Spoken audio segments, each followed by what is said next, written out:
की कहानी है दीपिका जी की। दीपिका जी एक समझदार सुलझी हुई औरत थी जो कि अपने 2 पुत्रों और बहू के साथ एक ही घर में रहती थी। उनके पति को गुजरे 5-6 वर्ष हो चुके थे और अब उनकी भी उम्र ढलने की ओर जा रहा था। दीपिका जी बहुत ही समझदार थी और अपनी समझदारी से आज तक अपने घर में सब कुछ ठीक ठाक से चला रहे थे। पर अब उन्हें ये आभास हो चुका था कि अब समय आ चुका है, वो कभी भी इस दुनिया से जा सकती है और उन्हें समय रहते बंटवारा कर देना चाहिए ताकि उनके जाने के बाद उनके बेटों में किसी प्रकार का लड़ाई झगड़ा ना हो। पर उनके मन में कहीं ना कहीं ये बात भी थी कि यदि उन्होंने अभी अपना हाथ खाली कर दिया और सब कुछ बेटे बहू को दे दिया तो हो सकता है बेटे बहू उनकी देख रेख ना करें और उनका बुढ़ापा कष्टप्रद हो जाए, जो कि सोचना एक सामान्य सी बात थी। हर कोई ऐसा सोचता है। खैर, जब वो ये सब सोच ही रही थी कि उनकी बड़ी बहू नीलिमा चाय लेकर आई। उन्होंने चाय का कप ले लिया और बहू से बोली कि चल मेरे कमरे में बैठकर चाय पीते हैं। छोटी बहू उस वक्त नहाने गई हुई थी। बड़ी बहू और सासू माँ के कमरे में आ गई।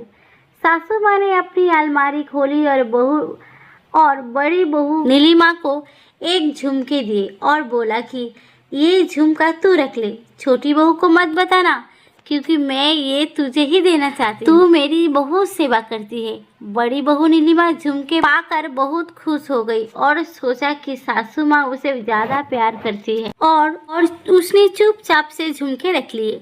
दोपहर के वक्त जब बड़ी बहू अपने बच्चों को लेने स्कूल गई थी तो सासू माँ ने छोटी बहू कोमल को अपने रूम में बुलाया और उसे भी एक झुमके दे और बोला ये झुमके तू रख ले, अभी बड़ी बहू घर में नहीं है और ये मैं तुझे देना चाहती हूँ। वो जाने की तो कलह मचाएगी, इसीलिए चुपचाप तू इसे रख ले। छोटी बहू भी बहुत खुश हुई कि सासू माँ मुझे ज़्यादा प्यार करती है। आप दोनों बहुओं ने सासू माँ की कुछ ज़्यादा ही सेवा करनी शुरू कर दी थी। कुछ दिन ऐसे ही बीत गए। उसके बाद सासू माँ ने मौका पाकर एक दिन फिर छोटी बहू को बुलाया और एक हार देकर बोली ये हार तू चुपचाप रख ले क्योंकि यह मैं तुझे ही देना चाहती हूँ और बड़ी बहू को मत बताना। छोटी बहू तो मानो हवा में उड़ने लगी और सोचा कि वाह, सासू माँ तो मुझे कितना प्यार करती है। उसके बाद मौका पाकर सासू माँ ने बड़ी बहू को भी एक हार दिया और किसी को बताने से मना कर दिया। बड़ी बहू भी बहुत खुश हो गई। दोनों बहू में बहुत खुशी थी और तन मन से सासू माँ की सेवा करती थी ताकि सासू माँ उन्हें और भी जेवर दे। दोनों ने अपने अपने पतियों को ये बात बताई। वो भी खुश थे कि चलो हमारी पत्नी को माँ ज़्यादा प्यार करती है तो हमें भी ज़्यादा प्यार करेंगी। एक दिन माँ ने छोटे बेटे को कमरे में बुलाया और उसके एक 10 लाख की एफडी देकर बोला कि इसे तू रख ले और इसका नॉमिनी भी तू ही है और ये मैं तुझे ही देना चाहती थी और बड़े को कुछ मत बताना। मेरे साथ बैंक चलना, मैं इसे तेरे अकाउंट में डलवा दूंगी। छोटा बेटा बहुत खुश हुआ कि माँ तो मेरे ऊपर बहुत मेहरबान है। उसके कुछ समय बाद माँ ने मौका पाकर बड़े बेटे को भी 10 लाख की एक एफडी दे दी और किसी से बताने को मना कर दिया। आप तो दोनों बेटे बहू जी जान से दीपिका जी की सेवा करने लगे और दीपिका जी भी बहुत खुश थी और वो समय समय पर दोनों बेटे और बहू को ये हिदायत देती थी कि एक दूसरे के साथ प्रेम से रहना।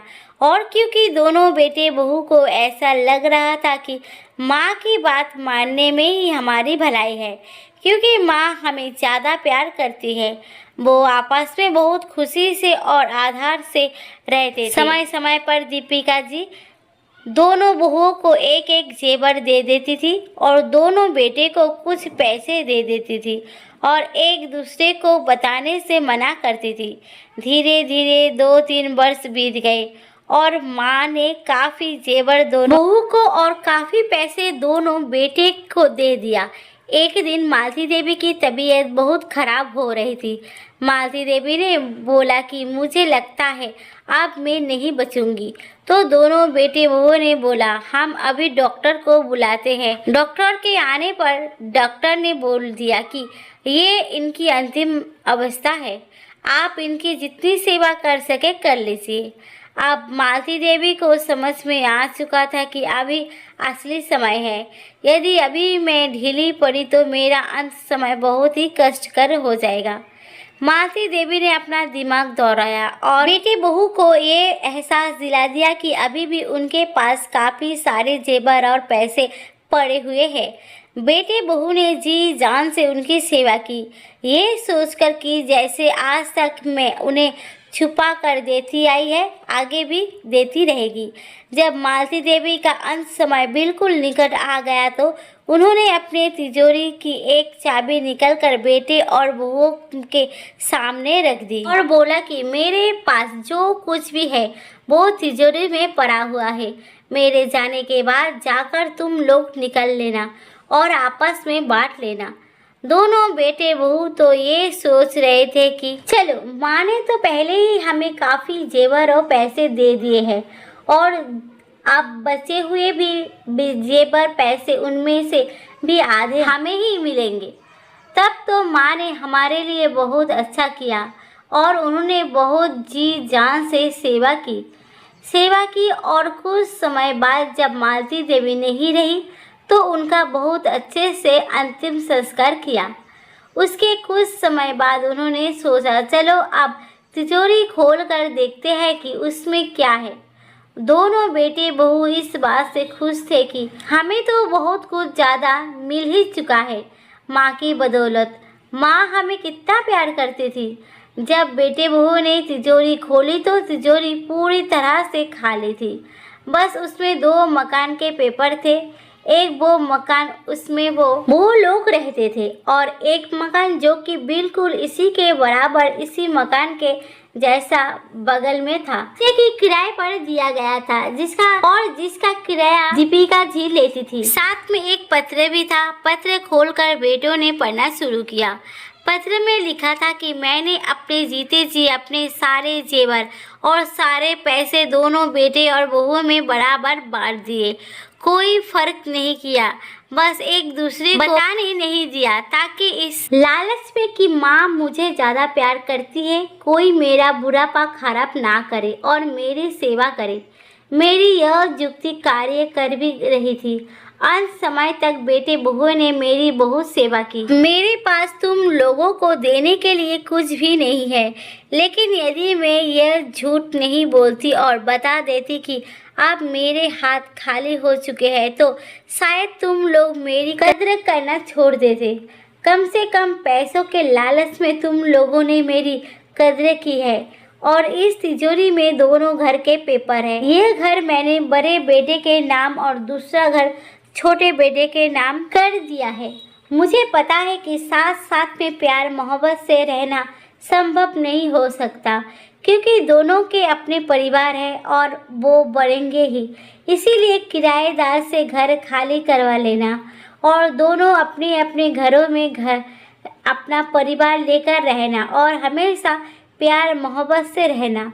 और कभी भी ये बात मन में नहीं लाना कि मैंने किसी को कम या ज़्यादा दिया है। मैंने दोनों बेटे को एक एक चीज़ बराबर दी है। तो ये कभी मत सोचना कि मैं किसी एक बेटे बहू को ज़्यादा प्यार करती थी। मैंने समय रहते सारा बंटवारा भी कर दिया है, ताकि कोई बेईमानी की गुंजाइश ही ना हो रहे।